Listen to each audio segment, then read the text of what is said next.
So Michael Cohen has made many statements to the House, as I understand it, and the Senate. He put out a statement talking about a project which was essentially, I guess, more or less of an option that we were looking at in Moscow. Everybody knew about it. It was written about in newspapers. It was a well-known project. It was during the early part of 16, and I guess even before that. It lasted a short period of time.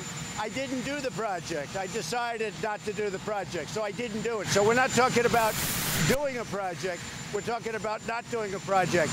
Michael Cohen, what he's doing is he was convicted, I guess. You'll have to put it into legal terms.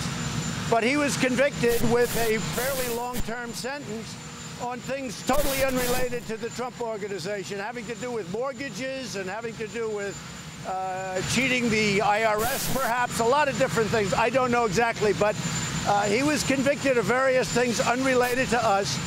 He was given a fairly long jail sentence, and he's a weak person. And by being weak, unlike other people that you watch, he's a weak person, and what he's trying to do is get a reduced sentence. So he's lying about a project that everybody knew about. I mean, we were very open with it. We were thinking about building a building. I guess we had in a form, it was an option. I don't know what you'd call it. I decided ultimately not to do it. There would have been nothing wrong if I did do it. If I did do it, there would have been nothing wrong. That was my business.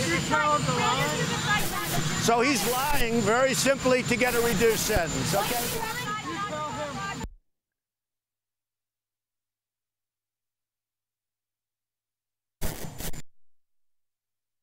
During the period.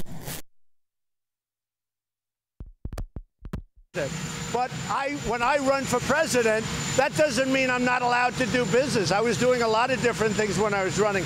After I won, obviously, I don't do business from January 20th, but more importantly, which is a following year. But I ran a business. In fact, I often joke about the fact that I was the only person that campaigned and simultaneously ran a business. But that was a project that we didn't do. I didn't do. That was a project that wasn't done for a lot of reasons. Number one is that I was really, not that I had to do it, but I was focused on running for president. I wanted that to be my primary focus, not running or building a building.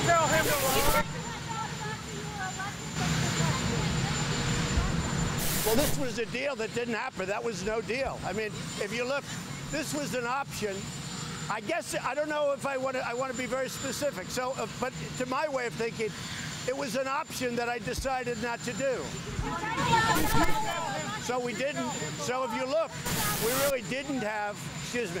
So, excuse me. This was an option in a form, but here's very simple. We had a position to possibly do a deal to build a building of some kind in Moscow. I decided not to do it. The primary reason, there could have been other reasons, but the primary reason, it was very simple. I was focused on running for president. There would be nothing wrong if I did do it.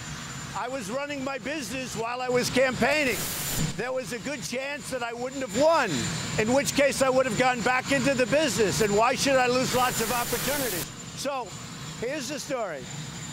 Go back and look at the paper that Michael Cohen wrote before he testified in the House and/or Senate. It talked about his position, what he's trying to do, because he's a weak person and not a very smart person. What he's trying to do is end, and it's very simple. He's got himself a big prison sentence, and he's trying to get a much lesser prison sentence by making up a story. Now, here's the thing. Even if he was right, it doesn't matter, because I was allowed to do whatever I wanted during the campaign. I was running my business, a lot of different things during the campaign. So very simply, Michael Cohen is lying, and he's trying to get a reduced sentence for things that have nothing to do with me. Now, let me go a step further. I think you should go back to, I think it was January. It was just reported very well by Catherine Herridge, who's a terrific reporter on Fox.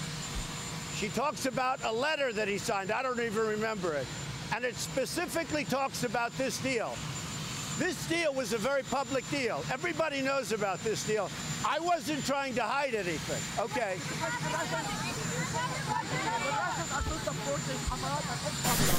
I cannot understand you. The Russians are still supporting groups like Hamas and Hezbollah in Syria and Palestine. So when you see Putin, what are you going to tell him about these activities? Well, we're going to talk about it, but we have a lot of things to talk about, Jeff. You're going into a summit shortly. What is your sense about a trade deal with China? What do you expect to say to Mr. Xi? I think we're very close to doing something with China, but I don't know that I want to do it, because what we have right now is billions and billions of dollars coming into the United States in the form of tariffs or taxes. So I really don't know, but I will tell you that I think China wants to make a deal. I'm open to making a deal, but frankly, I like the deal we have right now. Are you going to meet with Putin? And if so, what are you going to do? I probably will be meeting with President Putin. We haven't terminated that meeting. I was thinking about it, but we haven't. They'd like to have it. I think it's a very good time to have the meeting. I'm getting a full report on the plane as to what happened with respect to that, and that will determine what I'm going to be doing. You said you were getting a full report on Tuesday. Did you get that report, and what did it say? Well, I have a couple of reports. We're getting a finalized report. Are you talking about on the Russian situation with the ship and the Ukraine? Yeah. We're getting a finalized report. I'm going to have it on the plane sometime today. Why aren't you meeting with the Crown Prince? It just wasn't set up. It only wasn't set up. I mean, I would have met with him, but we didn't set that one up. I'm meeting with President Xi, which is a very important meeting, having to do with trade. And as you know, I'm making about 3 or 4 meetings. We just didn't have time. If Cohen is, Mr. President, are you going to be raising the case of new Americans being held in China with President? I'm going to bring it up, yes. What about this process? President? I don't hear you. You got to talk. You see that? You have a helicopter. No, the question was asked yesterday about pardons with respect to Paul Manafort, who, it's very sad what's happened to Paul, the way he's being treated. I've never seen anybody treated so poorly. But the question was asked to me by the New York Post, and I said, no, I have not offered any pardons. And I think they asked, or whatever, would you? I said, I'm not taking anything off the table. That was done as a question from the New York Post. Did you tell Michael Cohen what to tell If Cohen is such a bum, why did you hire him, have him on your payroll for 12 years, and have him do so much of your dirty work? Because a long time ago, he did me a favor. A long time ago, he did me a favor.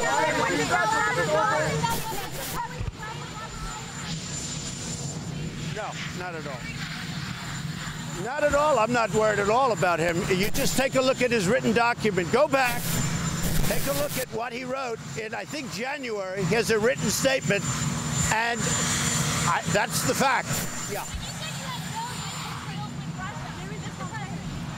There is a campaign in the city of Strasbourg who wants to push people to vote for the European election, saying, France, we don't want the European Union to be like Trump's America. What do you want to tell them? What do you want? I don't know what, you know, you can't with a helicopter. Yeah, sorry. What do you want to tell them?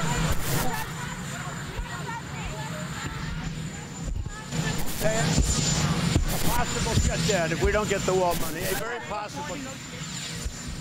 We're in negotiation. If we don't get border security, possible shutdown. See you over.